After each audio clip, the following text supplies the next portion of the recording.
pourquoi sommes-nous là?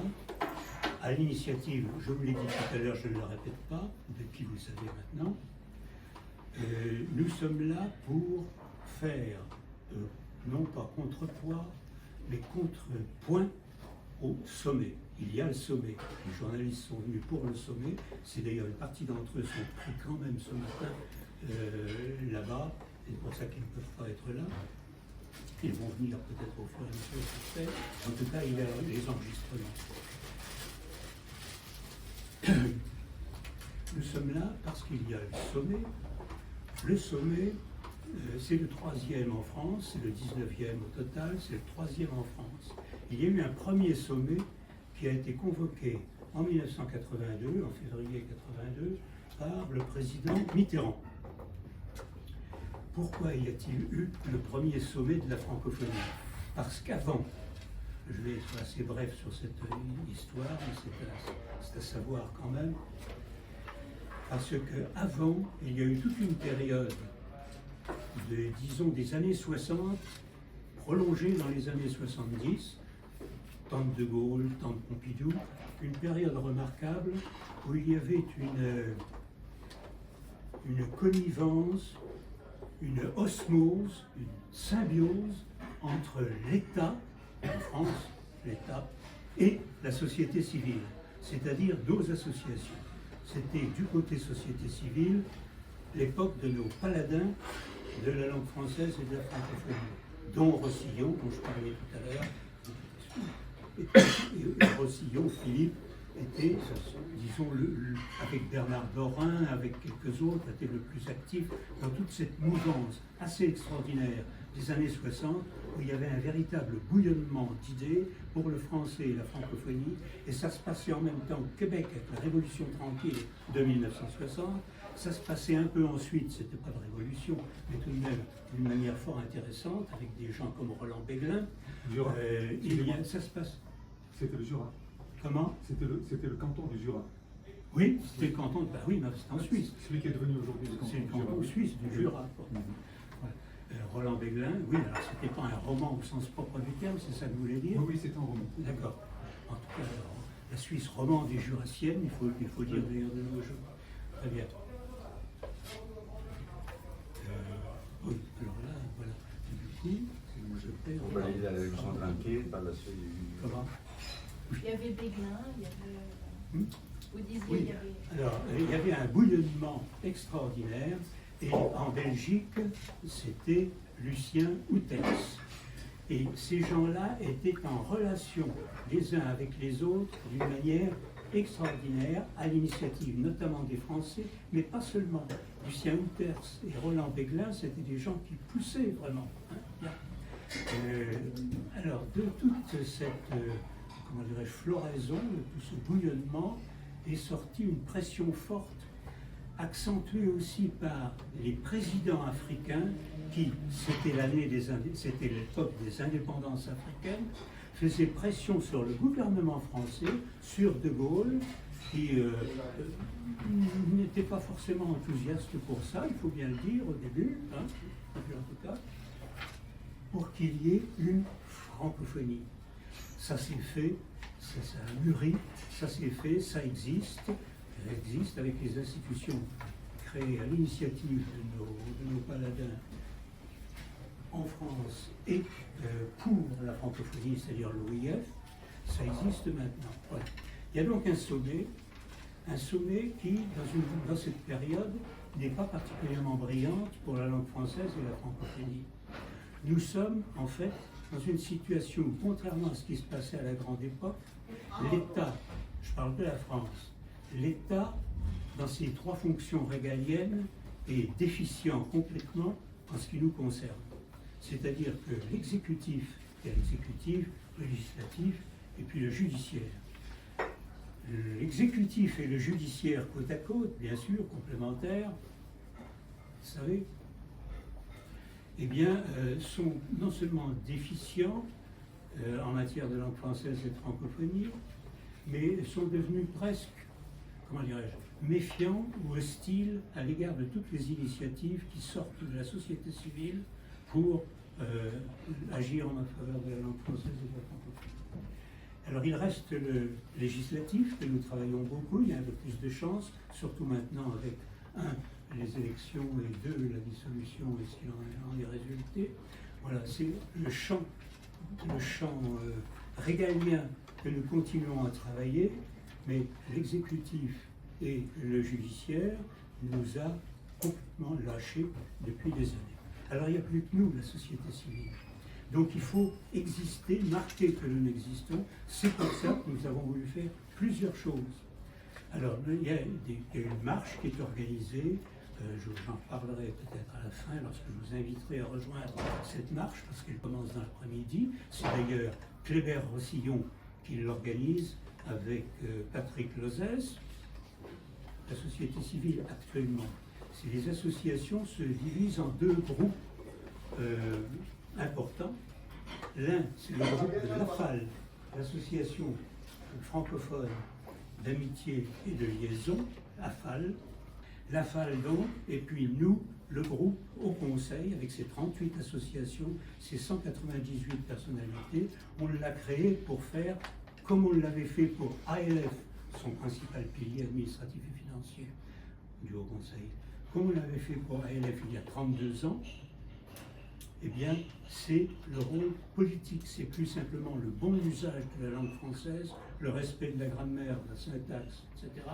Mais c'est la situation politique de la langue, l'évolution des politiques à l'égard de la langue, les critiques contre les politiques lorsqu'ils sabotent.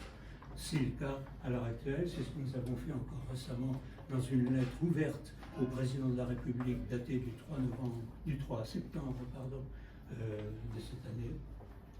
Voilà.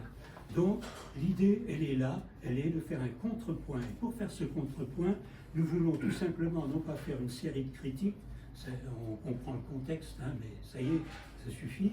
On en reparlera quand même un peu, notamment je pense, Jacques Castot, à qui je vais passer la parole dans quelques instants. Dans la suite des présentations, il y a après l'amiral Gaucheran qui vous parle de l'armée, il y a le président de France-Québec, qui est québécois, M. Côte-Noir, Michel Côte-Noir, qui vous parle justement de toutes nos affaires vues du Québec et ce qu'il faudrait faire pour arriver en France-Québec, si vous voulez, à faire quelque chose de plus, de mieux que ce que nous faisons. Même écho, alors là, il n'est pas intervenant proprement dit, mais M. Côte-Noir l'a amené, je suis heureux qu'il vous ait amené, M. le Président, c'est le président de Québec-France au Québec, et il est québécois, lui. Il est québécois, il vous dira juste deux mots, c'est pas un intervenant à proprement parler, mais je crois qu'il ne sera pas très loin de l'opinion de son voisin et homologue président. Et vous avez ensuite de la Suisse jurassienne, la Suisse romande et jurassienne, voilà. Vous avez Philippe Caron, qui est un professeur français, qui est un animateur du collectif, je le redirai tout à l'heure. Et vous avez à la fin Yves Bouchereau, qui lui est français, bien français, mais aussi bien québécois, parce qu'il a vécu très longtemps, créé des écoles, créé des choses au Québec. Voilà. Et il vous parlera, lui, de l'extrait de son livre, long, mais c'est la mécanique. Voilà. Je me mets debout, je pense que ça sera plus simple pour la prise de vue. Oui, alors je vous remercie tous.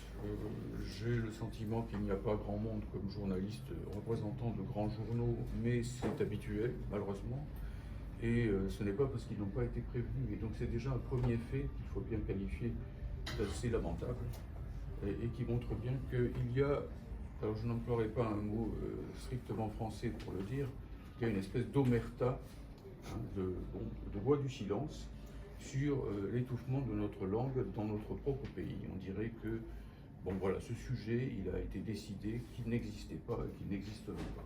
Et donc, si vous voulez, il ne faut pas le prendre avec désarroi, désespoir, mais il faut simplement se dire que cela signifie que nous devons manifester d'autant plus fort notre résistance. Le mot résistance me paraît très important, même s'il s'agit d'une résistance, disons, linguistique et culturelle, mais elle a toute son utilité et toute sa noblesse. Alors, mesdames et messieurs, je n'irai pas par quatre chemins. La situation de la langue française et de la francophonie, pour une part, est sérieuse. Le mot est peut-être euphémistique. J'aurais même tendance à dire qu'elle est grave.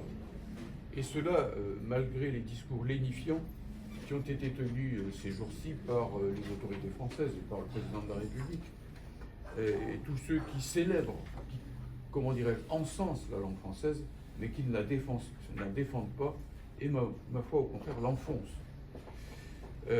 Voilà, donc ici, ce n'est pas tout de muséifier notre langue, ce n'est pas cela que nous demandons. Ce que nous demandons, c'est qu'elle vive. Et donc, si vous voulez, c'est encore plus grave quand, de son vivant, on muséifie quelque chose alors que, par ailleurs, on le détruit. Il y a là quelque chose qui est de l'ordre du pervertissement, si on peut dire. Et bien entendu, le danger, pour le nommer tout de suite, c'est celui de ce que, de différentes façons, on peut appeler le tout anglais envahissant ou le tout anglais intrusif, je ne sais pas, ou invasif. Enfin, il faut ici s'accorder sur l'expression. Pandémique. Pandémique, si vous voulez. Je me contenterai de brosser un bref état des lieux, de m'interroger sur les causes de ce que nous vivons comme une éviction du français systématique, et aussi de faire quelques propositions pour conclure. Alors, l'état des lieux. L'état des lieux, ben, écoutez, je voudrais le résumer par trois mots. Arrachage linguistique, substitution systématique, et le plus grave, basculement linguistique de la France elle-même, en anglais, et d'une manière assez systématique, assez méthodique, cela venant systématiquement donc du haut vers le bas, même si j'imagine qu'il y a aussi dans le haut de la société des gens qui n'aiment pas ça, mais bon, en tout cas, c'est ce qui se passe. Je pourrais donner des centaines d'exemples, mais comme j'ai très peu de temps, je ne le ferai pas. Je pense que ça viendra dans les exposés qui par la suite seront faits. Mais rien que pour venir ici, si vous voulez, j'ai pris un TGV Ouigo. Il est inutile. Alors on écrit ça O-U-I par pure hypocrisie, mais vous voyez bien ce que ça signifie en réalité. J'ai pris le métro et pour cela il m'a fallu une carte Navigo Easy. Voilà. Et donc, l'un de mes fils me disait hier qu'il avait pris un compte à My French Bank. My French Bank, c'est la banque postale pour les jeunes. Ce qui indique bien aussi que pour les jeunes générations, donc le futur, c'est l'anglais, en quelque sorte. Il ne s'agit plus, mesdames, messieurs, d'emprunt. Parce que quelquefois, on nous dit qu'il faut être, disons, large, ouvert, une langue sa vie, et que par conséquent, les emprunts font partie de la vie d'une langue. Parce que tous les exemples que je viens de citer, mais on pourrait en citer également des milliers et des milliers, ne relèvent pas d'emprunt, mais de substitution. On sait dire facile autrement que par easy en français. On sait dire nous allons et non pas we go, et ainsi de suite. Donc il s'agit bel et bien de substitution systématique. Il ne s'agit pas de prendre à l'anglais un mot que nous n'aurions pas, comme ça s'est fait pendant longtemps, pourquoi pas, comme les Anglais l'ont fait aussi en sens inverse. Il s'agit de remplacer des mots français d'usage extrêmement courant par des mots anglais, et cela de manière systématique pour habituer les gens à l'idée que le français, c'est, comme le disait Mitterrand, c'est la langue de notre patrie, mais enfin en gros, hein, voilà, c'est pas ça l'avenir. Alors ici, il faut bien avoir en tête que cela affecte tous les domaines, que ce soit celui de la chanson, par exemple, qui évidemment concerne énormément la jeunesse, et où les quotas ont été abaissés récemment. Il y avait des quotas de chansons françaises, on a dû les diminuer à la demande des patrons de chaîne, parce que voilà, la pression du marché, etc., qui dicte tout. Alors qu'évidemment, une langue, ça se gère politiquement, ce n'est pas simplement une affaire de marché. Et dans le domaine des sciences, alors c'est quand même assez catastrophique. Là, évidemment, dans le domaine des sciences dures, tout se fait en anglais. Même souvent, les textes ne sont même plus publiés en français, y compris en France, les thèses. Et malheureusement, on voit aussi que les choses se mettent en place aussi dans ce sens, du côté des sciences sociales, du côté des sciences humaines, du côté de l'histoire même, où effectivement, maintenant, vous avez des colloques qui se tiennent en France, qui se tiennent à la Sorbonne, et ainsi de suite, en anglais, directement. Voilà, enfin je pourrais dire aussi ce qui se passe dans l'université où désormais vous n'accédez plus en France au 3e cycle si vous n'avez pas eu un haut diplôme d'anglais. Donc ce qui introduit en réalité déjà subrepticement l'idée que l'anglais est la langue officielle bis de la France. C'est ça que ça signifie. Dans les armées, eh bien, l'amiral Gauchon vous en parlera mieux que moi, mais la situation est très avancée. Dans les publicités, il suffit de descendre dans la rue et de regarder les enseignes, de regarder les publicités, et on n'a pas besoin de faire une longue enquête pour voir l'état des choses. On pourrait ici citer une telle quantité d'exemples qu'il faudrait presque plutôt chercher les exceptions que les exemples eux-mêmes. Je ne vais donc pas ici aller très loin, mais c'est grave. C'est grave, ça va vite. Et quand M. Macron déclare que l'anglais, il a déclaré ça parce qu'il est allé inaugurer Villers-Cotterêts, que l'anglais est le latin du XXe siècle, il fémine dans le sens et le français, mais en réalité, il le détruit. Parce que si c'est le cas, vous savez bien que lorsque dans l'Empire romain, le latin est devenu la langue officielle de l'Empire, eh bien toutes les langues qui n'étaient pas le latin, sauf dans la partie grecque de l'Empire où c'est le grec qui a joué le même rôle, ont disparu. Tout simplement, ont disparu. Hein, le libère, le gaulois et ainsi de suite ont disparu. Bon, donc c'est une fausse façon de le défendre. Alors, les causes, maintenant, très rapidement. Alors, l'idée fondamentale que nous défendons, nous en tout cas à l'association Courriel, mais je pense que nous sommes très nombreux ici à partager cela, au Conseil qui organise aujourd'hui cette conférence, les causes, eh bien, ce n'est pas l'air du temps, c'est bel et bien une politique. C'est très politique. Alors, c'est pas politique au sens de dire il faut voter pour un tel ou voter pour un tel. Je ne parle pas ici de politique au sens partisan du mot.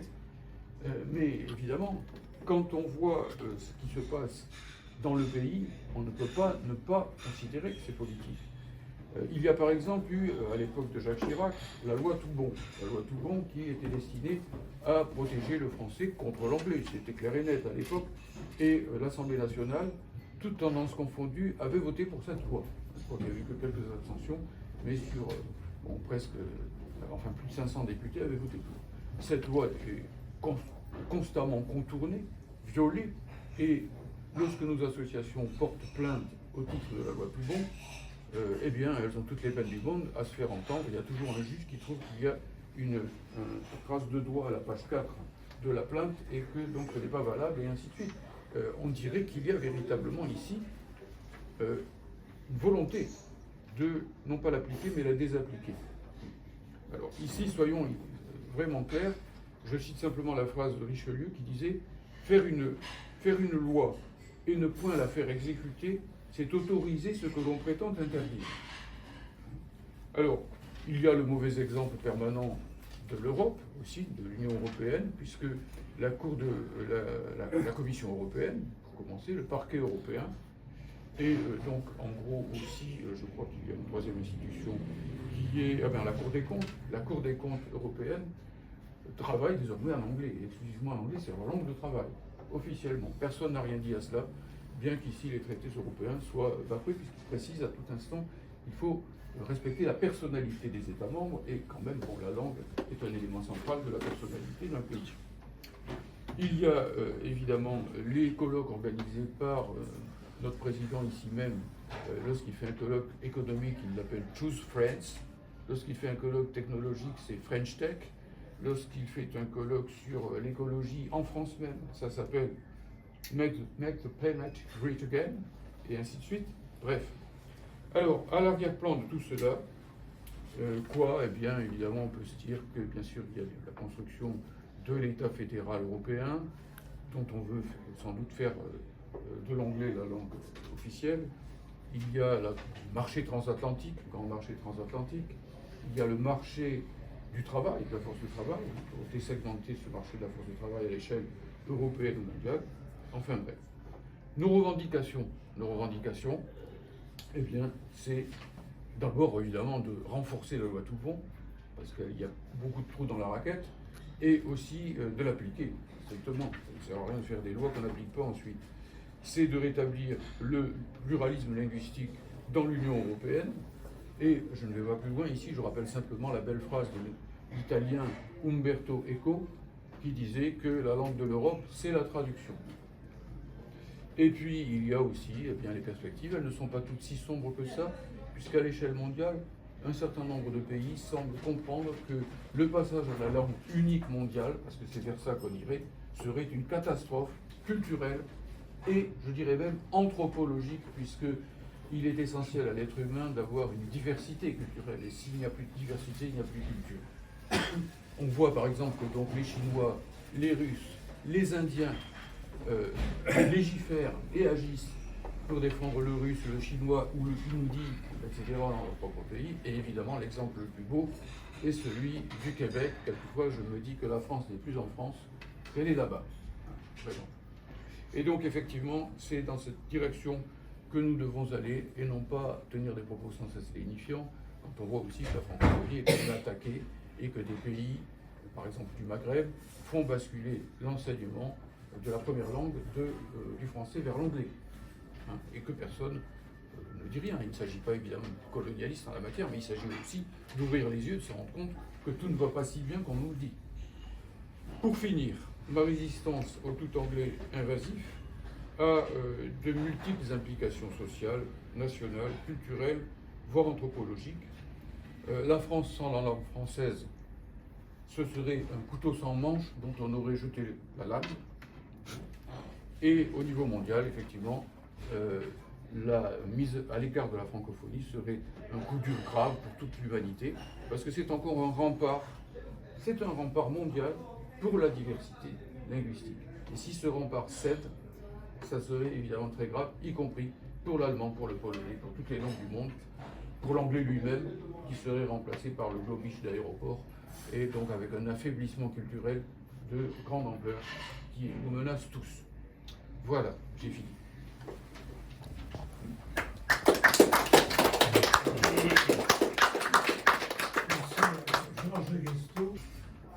Donc de Jean-Pierre Luminet, astrophysicien.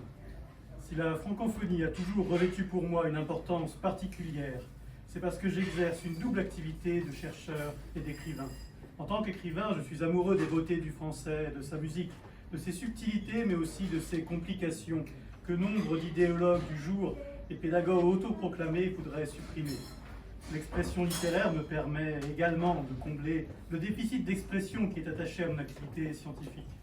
Déficit car, en tant que chercheur, ma langue de travail au quotidien est celle de l'Empire anglo-américain, tant au niveau de la lecture des travaux de mes collègues, de l'écriture pour la rédaction de mes propres articles spécialisés, que de l'expression orale lors des colloques nationaux et internationaux. Il est certes commode qu'il existe une langue favorisant les échanges scientifiques entre chercheurs de différentes nationalités, comme ce fut longtemps le cas pour le latin et plus tard pour le français au siècle des Lumières, lorsque, tout domaine confondu, notre pays tenait le premier rang dans le monde. Mais on ne dira jamais combien le scientifique dont l'anglais n'est pas la langue maternelle se trouve aujourd'hui pénalisé dans la compétition internationale. Plus important, combien chaque langue développe une spécificité de pensée. Le langage de la science ne se réduit pas à des équations ou des formules. Pour l'universel qu'il soit, il n'en est pas moins le reflet d'une culture, d'une langue, d'une histoire. Réduire l'expression scientifique à une langue unique fait prendre le risque d'un singulier appauvrissement de la créativité scientifique, découlant inéluctablement d'une uniformisation et d'un nivellement par le bas de l'expression écrite et orale de la pensée.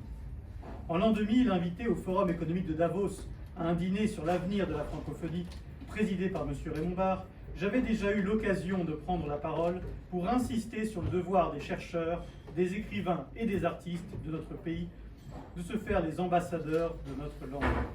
Autant dire qu'il s'agissait d'un vœu pieux. Un quart de siècle plus tard, je constate avec consternation que la langue française est plus que jamais malmenée, méprisée par la caste, méthodiquement remplacée par le globish anglo-américain, avec la traîtresse et servile complicité de la quasi-totalité des instances politiques, médiatiques, scientifiques et artistiques, y compris dans les institutions françaises et européennes où notre langue est censée être d'usage. Celle-ci est piétinée dans notre pays même, parfois en dehors de toute légalité. Dans les laboratoires de recherche français, qu'ils soient affiliés au CNRS, aux universités, au CEA, à l'INSERM, etc., les séminaires sont systématiquement donnés en langue anglaise, sous prétexte qu'il n'y a ne serait-ce qu'un seul auditeur non francophone dans la salle. Ce dernier, accueilli par notre pays, ne peut-il donc faire l'effort et avoir la politesse d'apprendre à minima les rudiments de notre langue? Que penser aussi de la démission de nos institutions devant l'omnipotence de la langue de l'Empire anglo-saxon, qu'il s'agisse des universités et des grands organismes de recherche financés par l'État, donc le contribuable? Et je constate avec effarement que lorsque ces derniers, dans leur communication interne à l'usage des chercheurs et des enseignants qui y travaillent, consentent à utiliser le français, c'est de plus en plus souvent en écriture inclusive, cet abattardissement idéologique qui gangrène peu à peu notre langue et notre culture. Une politique d'État digne de ce nom se devrait de réaffirmer la prééminence de notre langue dans la communication scientifique des universités et des laboratoires du pays. Concernant les colloques internationaux, elle devrait encourager les chercheurs français désireux de s'exprimer dans leur langue natale, quitte à donner les moyens techniques et financiers aux organisateurs de mettre en place des dispositifs de traduction simultanée. Nous en sommes, hélas, très loin. Nos gouvernants actuels sont complices de l'inféodation de la France et de l'Europe à l'hégémonie états-unienne. Jean-Pierre Luminet, directeur de recherche émérite au CNRS, 10 août 2022. Bravo. L'usage de l'anglo-américain dans les armées, c'est un peu la politique de la grenouille que l'on met dans son bocal et que l'on porte à ébullition. C'est-à-dire que ça se fait progressivement, sur le long temps, et nous sommes quasiment dans la phase terminale. Donc tout de suite, plusieurs périodes, 49-66, la France est dans l'OTAN et dans le commandement intégré militaire. 66-81, la résurrection. À partir de 1981 jusqu'à 2007, un lent pourrissement de la situation. À partir de 2007, les dirigeants passent à l'acte. Et pour terminer, quel avenir pour le français dans les armées? Alors, 49-66, la France, sous deux républiques, est toujours dans le commandement intégré commandement militaire intégré, mais est très occupée par ces guerres en Extrême-Orient, ses opérations dans le Maghreb, sa guerre en Algérie et les opérations diverses menées dans les pays d'Afrique francophone avec lesquels nous avons des accords de défense. Toutes ces opérations n'intéressent pas l'OTAN et les militaires parlent, réfléchissent et commandent en français. 66-81, là c'est la résurrection. De Gaulle nous met hors du commandement intégré de l'OTAN et nous sommes très occupés par la mise en place de la force de dissuasion nucléaire. Donc dans les armées, on continue, et plus que jamais, de parler, de réfléchir et de commander en français. Ensuite arrive la période qui commence en 81 par l'élection de l'opposition précédente et de Mitterrand et va jusqu'en 2007 avec des dates clés qui sont 91. Alors 91 c'est une date fort importante parce que c'est la première fois que nous opérons sous commandement américain dans une guerre qui n'est pas la nôtre, qui est celle de l'Amérique, contre l'Irak, qui ne nous a jamais menacés, et nous opérons en anglo-américain sous les ordres des Américains. 91, c'est aussi la chute du mur de Berlin, pardon. C'est suivi de peu par l'explosion de l'URSS et l'arrivée d'un certain nombre de républiques indépendantes. Et c'est la fin du pacte de Varsovie. Ce à quoi l'on s'attendait, c'était la fin de l'OTAN, dont la raison d'être était justement l'existence de l'URSS, mais pas du tout. L'OTAN ne va pas s'autodétruire, elle va au contraire se renforcer des républiques nouvellement indépendantes de l'Europe de l'Est, qui, passage obligé pour elle avant de rentrer dans la communauté européenne, qui s'appelle toujours communauté, passe par la case OTAN. Voilà. Donc l'OTAN se renforce. La France est toujours en dehors du commandement intégré. 81. Pardon, j'ai oublié, 81 c'est Maastricht. Et Maastricht, le traité de Maastricht précise que la défense de l'Europe se fait en communauté de pensée avec l'organisation atlantique. 91. 91. Ouais. Non, mais c'est pas grave. J'ai dit 80, non 91, pardon. Oui, j'étais toujours à 91. 94, une autre date importante, au sommet de l'OTAN, la communauté européenne s'est transformée en Union européenne. Et au sommet de l'OTAN, en présence de tous les chefs de gouvernement et de chefs de gouvernement et de chefs d'État, il est déclaré, je préfère le citer très exactement, ce qui est déclaré, que oui, ces chefs d'État et de gouvernement se félicitent de l'entrée en vigueur du dit traité de Maastricht et du lancement de l'Union européenne qui renforcera le pilier européen de l'Alliance. Voilà. C'est très clairement dit, le pilier européen de l'Alliance. Voilà pour 94. À partir de 95 et à partir des années Chirac, les armées participent à toutes les opérations de l'OTAN, en commençant par le démantèlement de la Yougoslavie, qui nous avait d'ailleurs jamais menacé nous-mêmes. Et là, c'est une opération de l'OTAN sous commandement américain, tout simplement.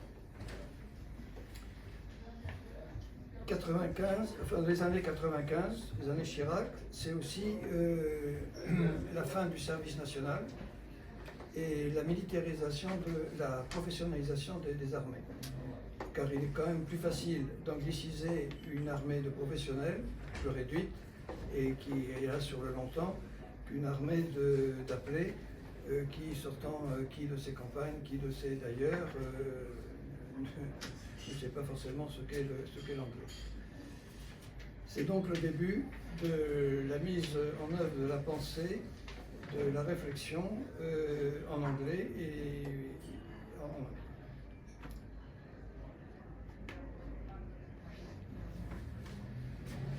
« 94,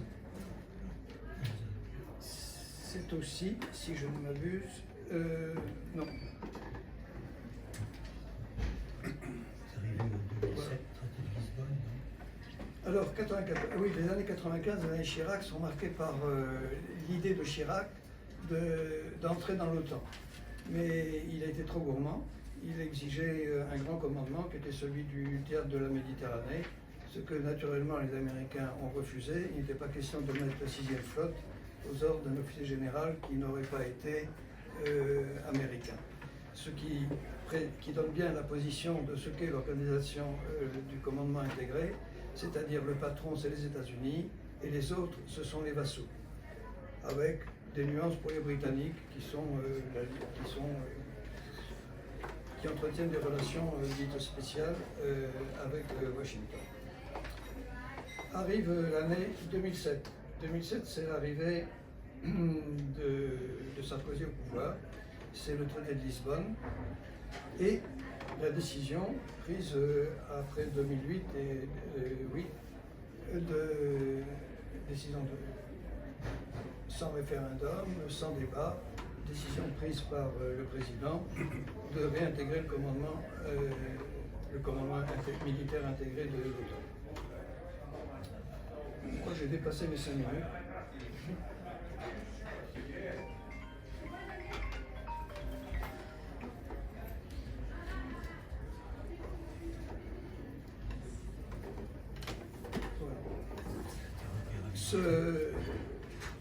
Cette réintégration du commandement est saluée à l'occasion du 60e anniversaire de l'OTAN, en présence du président Obama, l'enfant prodigue et de retour dans le commandement intégré. C'est la perte d'un pouvoir régalien, celui d'élaborer et de mettre en œuvre une politique de défense. Il ne reste plus aux armées qu'à se mettre à l'anglo-américain, seule langue parlée par l'ensemble de nos partenaires européens, d'outre-Manche et des États-Unis. Au nom de l'interopérabilité, les notices de matériel et les procédures se font dans la langue de Shakespeare, non, dans la langue d'Obama. Les militaires, les cadres militaires qui sont désignés pour l'OTAN sont des cadres en général, de façon systématique, plutôt bien notés et qui ont un avenir devant eux, qui s'habituent à penser et à parler en anglais. Et lorsqu'ils reviennent, ils sont aussi habitués à avoir des moyens que nous n'avons pas dans nos armées. Quand ils reviennent en France, eh bien, ils ne peuvent que militer pour plus d'intégration. Et comme ce sont des gens bien notés, qui ont un avenir devant eux, c'est progressivement la mise en place de gens qui pensent de façon, j'allais dire, binaire, qui pensent dans la langue anglo-saxonne. En conclusion, quel est l'avenir? Alors, l'abandon de la langue est pour moi le pas de l'abandon de la souveraineté. À partir du moment où on ne parle plus dans les armées françaises, où on commence à s'exprimer en anglais, c'est qu'on n'est plus un peuple souverain. Il y a deux perspectives, je conclurai là-dessus. Celle de notre président, qui embrasse le français, mais c'est pour mieux l'étouffer, et qui ne rêve que d'être président d'une Europe fédérale. Cette Europe fédérale aura une armée fédérale, et que pensez-vous, quelle sera la langue de l'armée fédérale, sinon l'anglo-américain?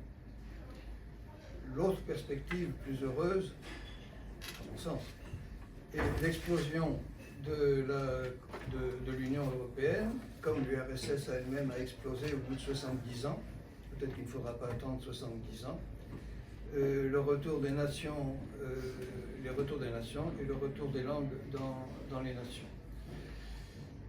Et la fin de l'OTAN de la même façon. Voilà, deux perspectives, fin de la souveraineté ou retour à la souveraineté. Je vous remercie.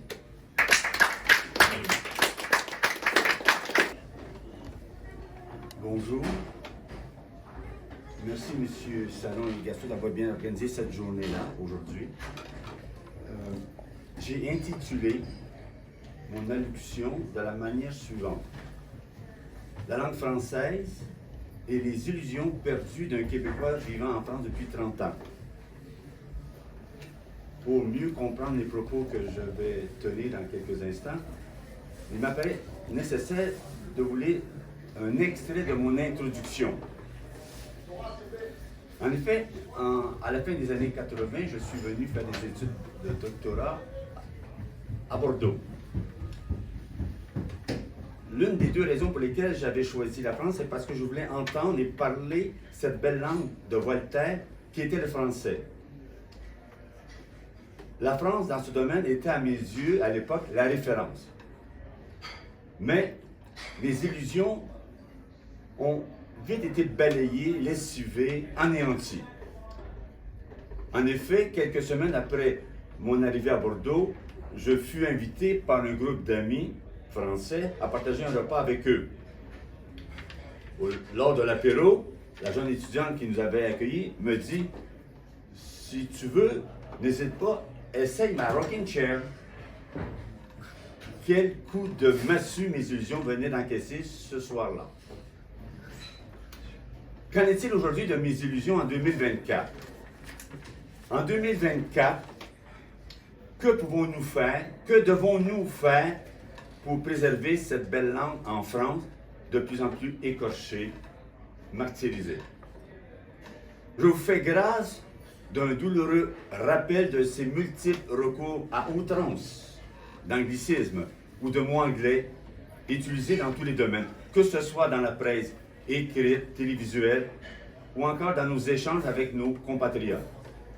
Ces situations, vous les connaissez aussi bien que moi, sinon mieux. Je suis persuadé que nous savons ce qu'il faut faire, nous qui sommes présents aujourd'hui à cette manifestation de la francophonie, marquant notre engagement teinté d'exaspération. Est-ce suffisant? Non. Il faut faire davantage de façon à ce que nos actions aient un réel retentissement dans toute la France. André Malraux, alors ministre de la Culture sous De Gaulle, avait déclaré à son retour du Québec en 1967, au sujet de la recherche d'autonomie et d'indépendance des Québécois, il disait, et je le cite, « Leur colère est si grande qu'ils ont maintenant la volonté d'être autre chose que des hommes en colère. » Oui, notre colère au sujet de la langue et concernant le respect de la langue française doit se manifester par l'action. Je constate que nos responsables politiques français, quel que soit le niveau, semblent imperméables à la situation dramatique dans laquelle notre langue est maltraitée. Je souhaite que les politiciens français en charge de la vie publique regardent ce qui se passe au Québec et s'inspirent de leurs collègues québécois et décident sérieusement à prendre la question de la langue française à bras-le-corps, sans tarder, immédiatement, de manière sérieuse et ferme. D'ailleurs, je vous invite à lire ou à relire ces deux lois portant sur la langue française mises en vigueur et appliquées au Québec, à savoir la Charte de la langue française qui a été adoptée en 1977 et récemment la Loi sur le français, langue officielle et commune du Québec, qui a été votée en 2022. En fait, il n'y a pas de mal à appliquer chez soi, donc ici, ce qui se fait de mieux ailleurs, notamment au Québec. Loi, décret, semaine de la francophonie, association régie par la loi de 1901, axant leur action autour de la langue française, comme celle dont j'ai l'honneur de féliciter, à savoir la Fédération France-Québec francophonie. Bref, tous ces outils, ces moyens semblent inaudibles quant aux résultats constatés sur cette fierté de parler le français en bon français. À mon avis, le premier agent devant intervenir énergiquement est certainement le responsable politique. Il est l'élément majeur pouvant inverser favorablement la tendance actuelle. Mais il ne le fait pas.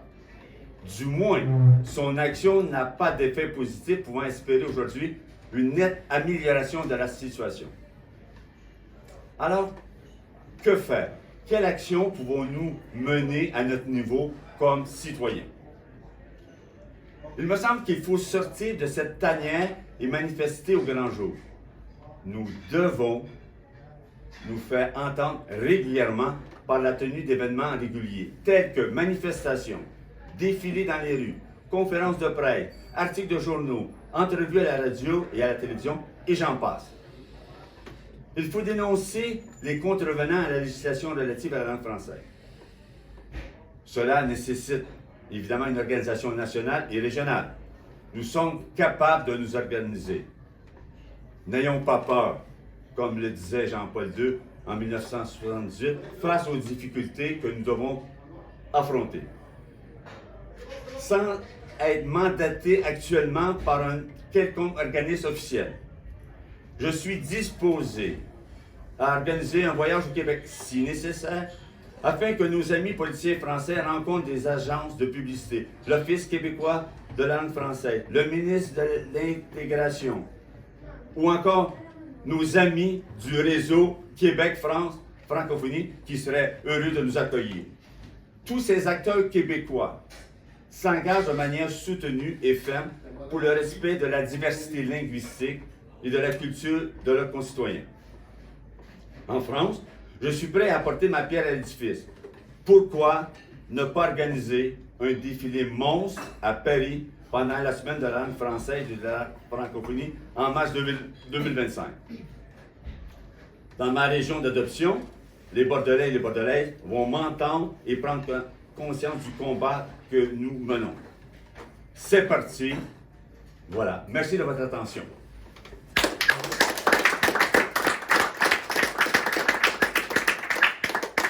Je tiens à m'excuser, M. Salon, de ne pas avoir bien répondu directement à votre injonction qui était de parler du Québec, mais je pense que mon collègue va encore mieux faire que moi. Bien, premièrement, vous dire que c'est un plaisir et aussi un honneur pour moi d'être ici avec vous aujourd'hui.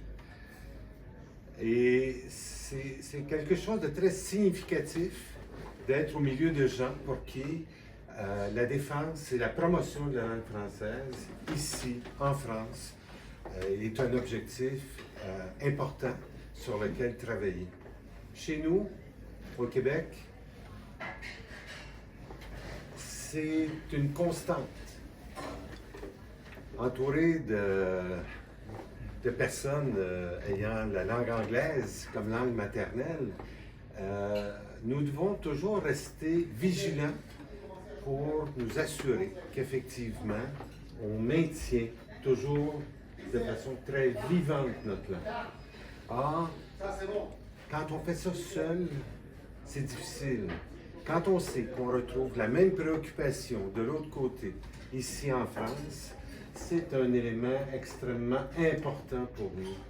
Et c'est ce qui fait que j'ai grand plaisir, et plus que grand plaisir, pour moi c'est un honneur de vous entendre et de savoir qu'ici aussi, on a des appuis et qu'on puisse vraiment travailler ensemble, puisque c'est la mission d'ailleurs du réseau Québec-France Francophonie, que ces liens-là, entre autres, qui s'articulent autour de la promotion et la défense de la langue française. Merci pour l'invitation.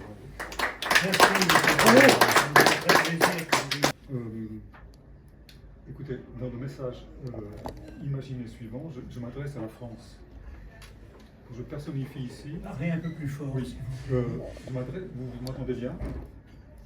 Je m'adresse ici à la France, c'est-à-dire la France, que je personnifie pour illustrer le massacre linguistique en cours au pays des droits de l'homme, pour illustrer la substitution pure et simple d'un idiome qui aura été un monument et un phare dans le paysage linguistique mondial et un phare dans l'histoire de l'humanité. Voici le texte, message à la France. À France. Assurément, le français est la langue à abattre, que l'on cherche à abattre par toutes sortes de subterfuges. Excusez-moi, pardon. Plus fort, s'il vous plaît, parce qu'on en a besoin pour l'enregistrement. Et puis, ne croyez pas qu'il faut lire vite. Assurément, le français est la langue que l'on cherche à abattre par toutes sortes de subterfuges sur ton territoire. Bon nombre de hauts responsables politiques de chez toi, à l'instar de petits collaborateurs zélés, s'étant alliés au prédateur anglo-américain pour l'aider à mener à bien sa sale besogne d'éradication de ton parler, pour lequel hier encore, le monde entier avait des yeux de chimène. C'est clair comme ça? Il n'est qu'à voir avec quel acharnement une partie de la classe politique française méprise et piétine les dispositions constitutionnelles qui font du français la langue de ton lieu de vie. Comment beaucoup en arrivent à cracher sur la langue de leur propre mère en prêtant bassement allégeance aux barons de l'Empire anglo-saxon, dont les dessins d'hégémonie planétaire apparaissaient déjà nettement dans le fameux discours de Churchill à Harvard en 1943. Il n'est qu'à déambuler à travers les moindres coins et recoins de tes lieux touristiques pour constater le délire bilingue français-anglais qui sévit partout en dépit de la loi de 1994, pour recevoir en plein visage l'image d'une nation à genoux linguistiquement. Spectacle peu glorieux d'une langue qui s'essouffle à devoir ingérer jusqu'à crever ces tonnes de monstres lexicaux qui lui arrachent de façon irréversible des pans entiers de son immense champ lexical, la langue française se prétend pourtant à merveille pour satisfaire aux exigences des applications les plus pointues.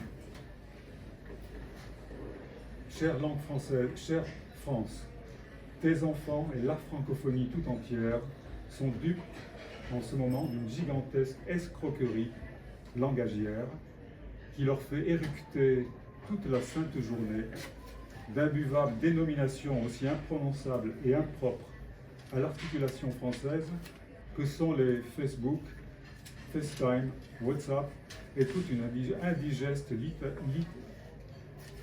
litanie anglobisante qui fait sombrer la masse moutonnière de cet immense espace géopolitique dans l'abrutissement le plus sidérant et le plus confondant. Évidemment, personne pour crier à la supercherie, personne.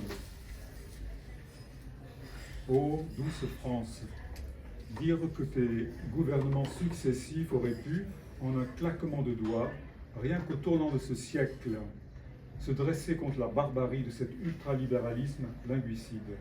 Rien qu'en disant non, le même nom que Charles de Gaulle avait lancé à plusieurs reprises à ceux qui voulaient la peau de son pays, lui qui avait refusé de se mettre à plat ventre et de ramper. Chère France, la messe étant dite, il me prend de rêver que les générations montantes viendront te rendre, sinon ta dignité et ton honneur bafoué, du moins te montrer un geste de reconnaissance pour ce que tu as su apporter au monde. Ce qui est dit là pourrait être dit pour la Suisse romande. Bien sûr, vous le prenez, madame.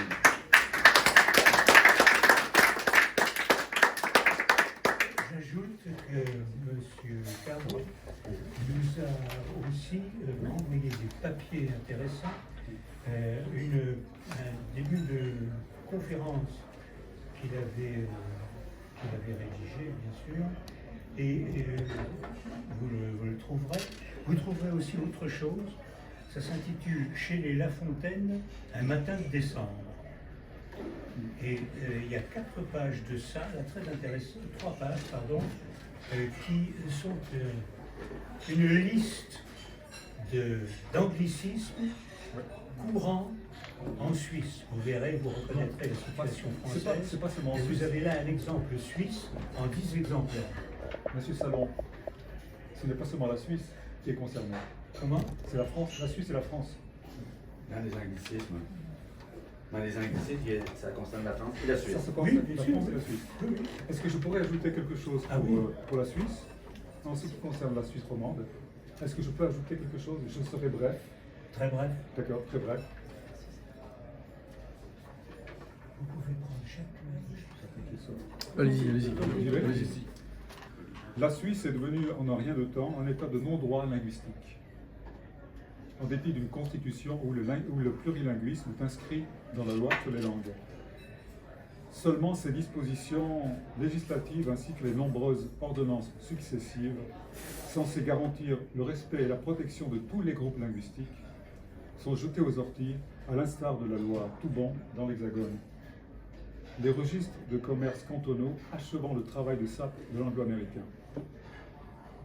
Je termine en disant qu'il faut dire que le degré de servilité de nos dirigeants vis-à-vis des anglo-saxons est à son paroxysme.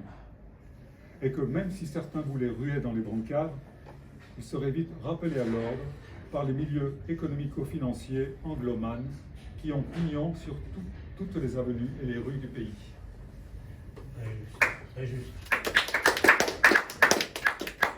Son titre, s'il vous plaît. L'asservissement par l'anglais. L'asservissement par l'anglais.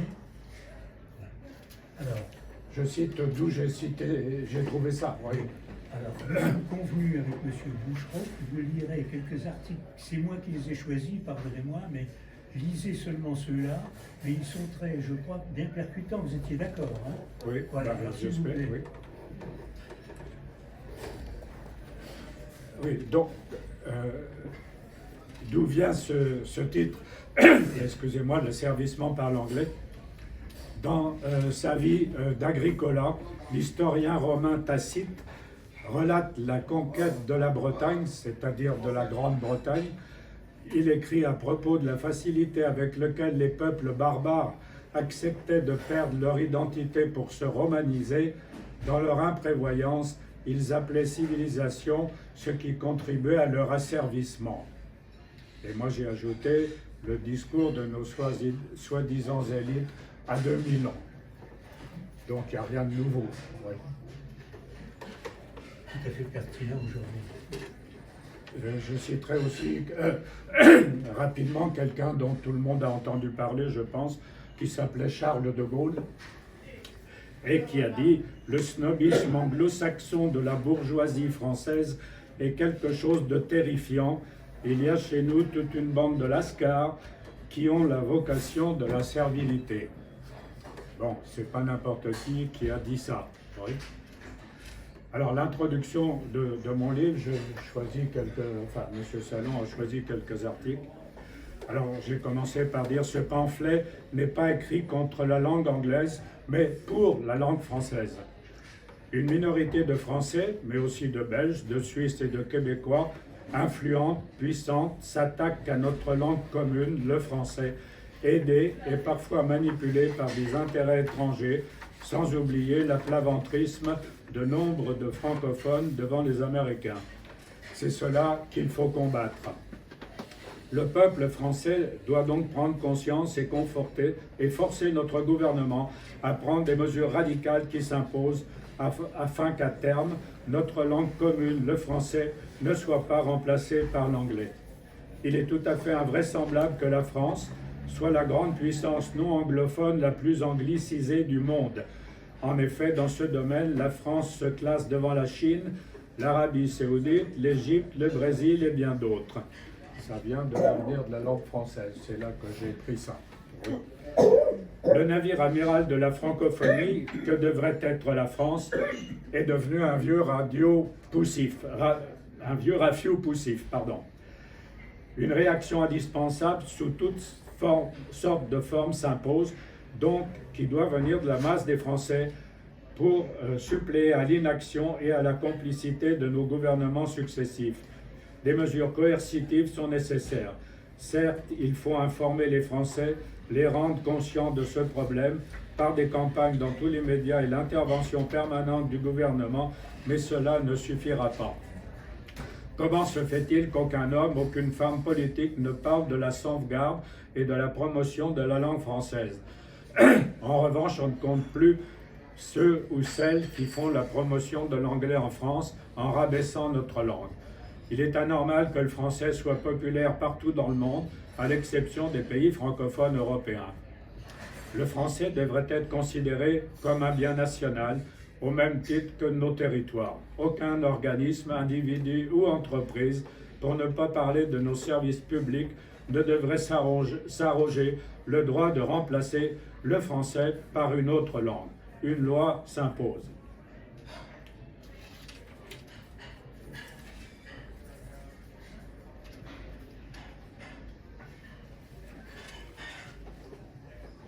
Ça vient d'être fait, mais j'avais également fait la liste, peut-être que ça n'est pas nécessaire, des pays dont la langue officielle est le français. Et bon, alors, on passe à autre chose. Oui. Il faut contrecarrer les visées de nos amis anglophones, Royaume-Uni et États-Unis, qui envoient des émissaires dans les pays africains francophones afin de les persuader d'adopter l'anglais comme langue officielle en lieu et place du français. Leur argument est que l'anglais est plus rentable en affaires que le français.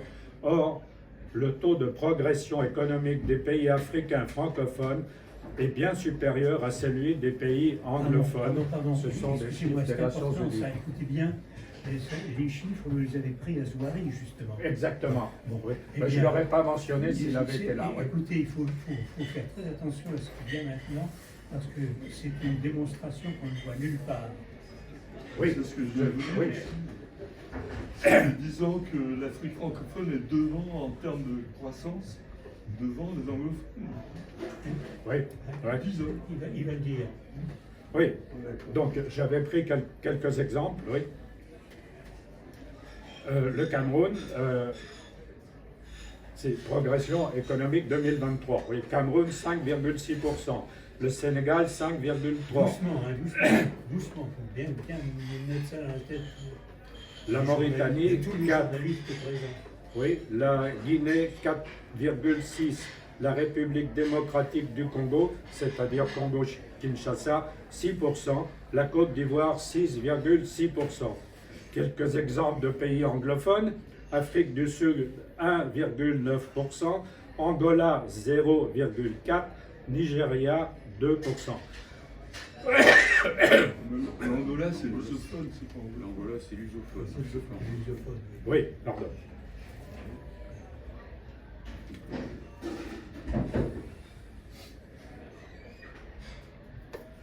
J'avais cité aussi,